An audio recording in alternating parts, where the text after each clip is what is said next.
What does num error stand for in spreadsheets? Usually, it indicates impossible mathematical operations. For example, we have a negative number and want to calculate square root.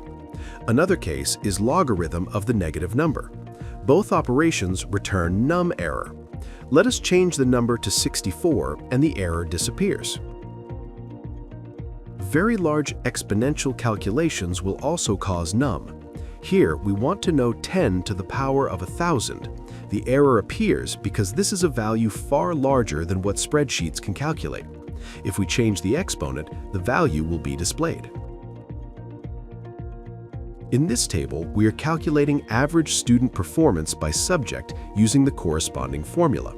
The num error appears because the table has no values and the formula cannot work. After filling out the cells, the error is replaced by correct values. In this example, we use sum formula to get the total amount, and everything works fine.